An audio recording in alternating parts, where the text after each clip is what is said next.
make movies that are inspiring. And I want to start right away by saying, what is the criteria that you use in choosing a project? Well, you may be surprised at this answer. They are inspiring to you, I hope. They are expiring to me. All right, you got me. What do you mean by that? And let's talk a little bit about, I just want to share a bit about what inspiration means to me. You know, when I think of inspiration, I ask, what happens when we're inspired? And in my own personal experience, I have found that inspiration sparks something that is graceful and exceptional in me, and I believe that that's the nature of inspiration, that it sparks what is graceful and exceptional in all of us, and it stirs us each to open beyond our ideas of ourselves. The whole idea of inspiring, it conjures up a sense of what we do with our breath. When we breathe in, we become more of who we are. And I believe that to be inspired is to open to to allow in more of who we can become, more of a sense of ourselves, more grace, more possibility, more than the way we hold ourselves in terms of the limitations of our thinking and the way we've been conditioned. And so when you ask, how do I feel about these movies? They inspire me to perceive and conceive and stretch. I love it. And I love the idea that inspiration linked to sort of expansiveness, opening, as you put, to allow a greater sense of our own humanity, a sense of grace, the idea that you're exploring possibilities in the kind of works that you present. And clearly, What Dreams May Come looked at death in a particular way where clearly it's expansive, or at least it questions maybe the notions many people have around death.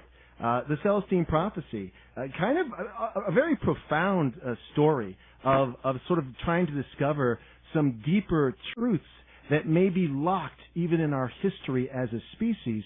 At least that's what it sort of conjured up for me through also the traditions, the spiritual traditions going back, that there's information that we've lost track of.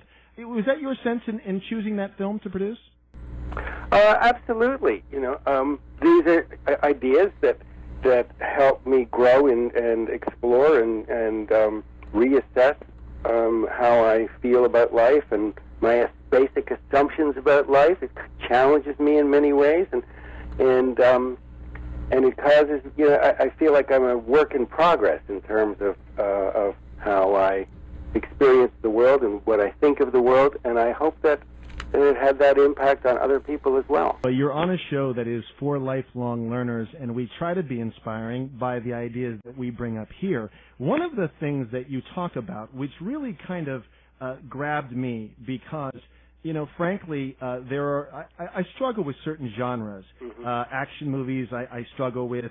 I'm not a big fan of horror films, but, something you said about horror films, I was reading an article that you wrote, and you talked about it being about sort of the dark, sort of shadow aspects of our experience. And I want you to talk more about that, because often these sides of us, so something in the darkness helps to reflect back to you the light, or this is kind of the nature of what you were saying, pointing to our judgments and our emotions that do not get fully expressed, I think is the exact language.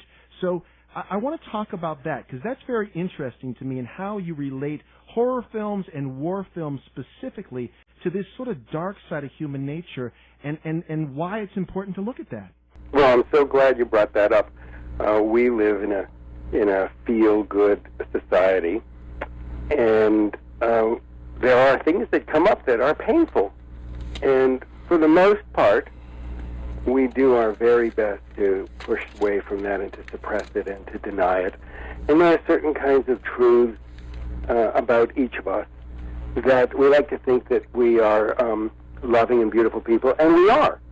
And we also have this other side that can be not so pretty from time to time. And we all know what I'm talking about, those moments, those pockets of rage and hostility and maybe opportunism and things that are not so pleasant. The parts where you say, I would really hate to think that I could ever be like that. Right. And whenever we have those thoughts, know that there is a piece of us that is like that, because we're everything. Yeah. And character is a function of our ability to know all of those parts of ourselves and then to choose, not to be reactive, but to choose the more gracious and the more giving side.